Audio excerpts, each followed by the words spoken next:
right? So like when Marquetta spoke, there's a lot of alignment with what we talk, but you hear a different story from a different person, from a different perspective, kind of comes in a little bit of a different way, right?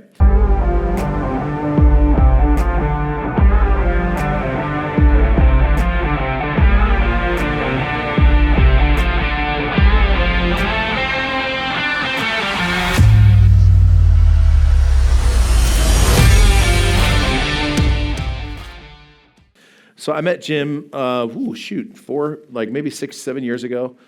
We ended up doing some coaching together. I realized he was unbelievable at helping people put together really great books. I think the line was, don't let the great book in your head become a disappointing book in your hands. And sometimes it is hard to take an idea and to turn it into that content. And much like Kelsey, he just went and did it. My best coaching members, we have a day, they sort of disappear for a little while, and then all of a sudden I hear, yeah, I did it, and it worked.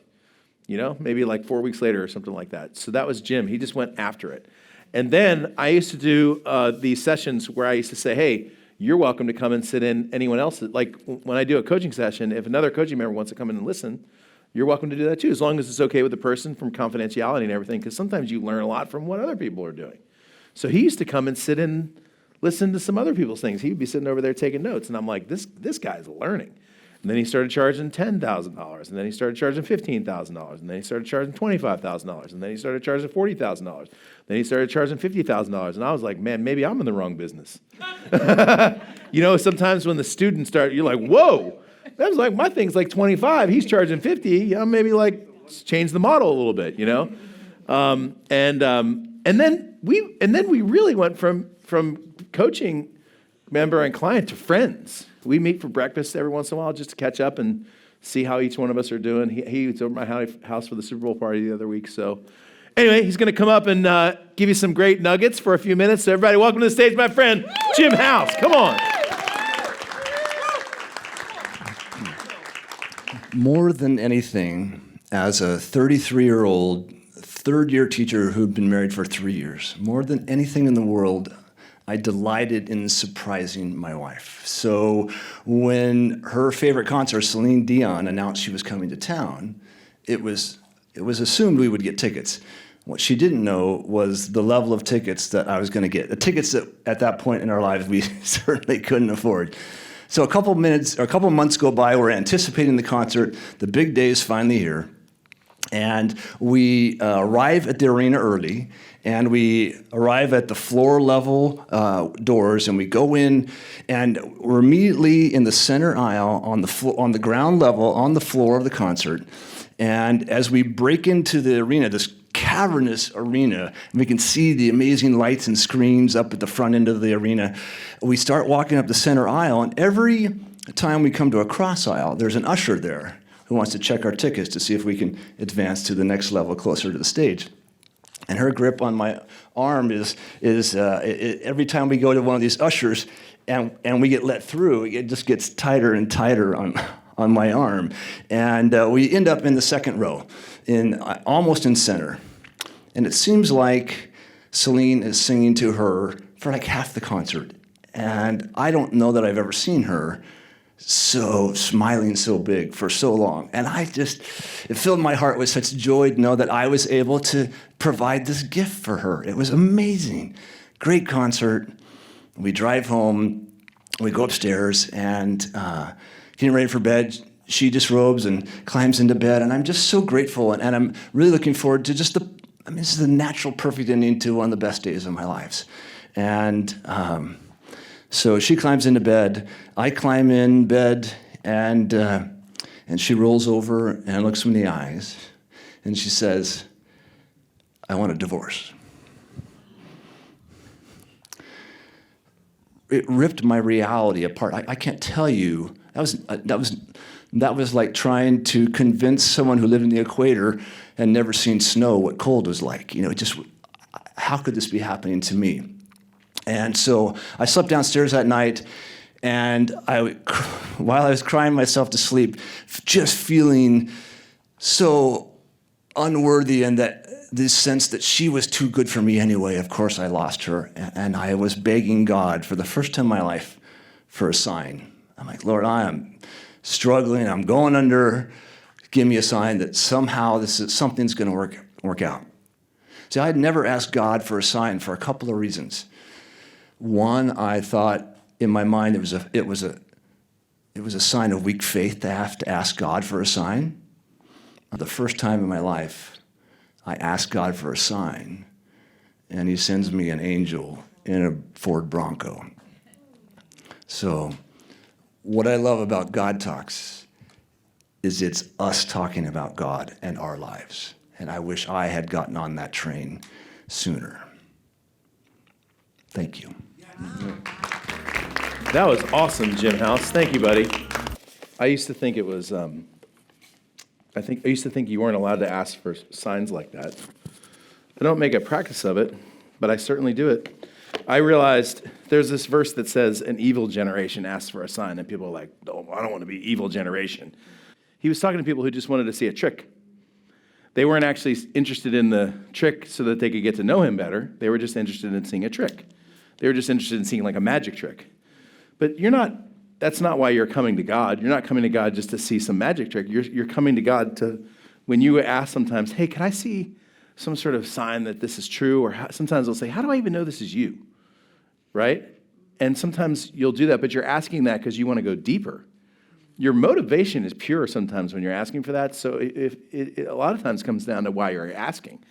So I was sitting in my little office one day, and it was just one of those times financially, like you've had those times probably before where you're like, American Express bill is bigger than the account balance in your bank account. Did you ever have that happen to you before? And I was like, man, that shouldn't happen, you know? I'm God's son, and, you know, so I just sat down and I'm just journaling, and I said, like, what lies am I believing? You know, and he's like, I left you, that the world is scarce, that money's scarce. What's true? That prosperity is coming to you in a new way every day. So what's true? Prosperity is coming to you in a new way every day. And I said, I reject the lie of that. I choose instead to believe that. And then I said, God, would you give me some sort of a sign that what you just said is true? And he said, you don't need one. And I said, but I want one. And he said, okay. And I thought that was kind of a fun little conversation. Because he's right, I didn't need one, but I was right because I wanted one. And remember, you're having a conversation with a friend, okay? So you don't need to be super weird about it, you know? You're welcome to have that interaction. When my sons got a little older, they started having different ways of interacting with dad. And sometimes we'll spar together for fun, you know? Just different levels of reaction, of discussion.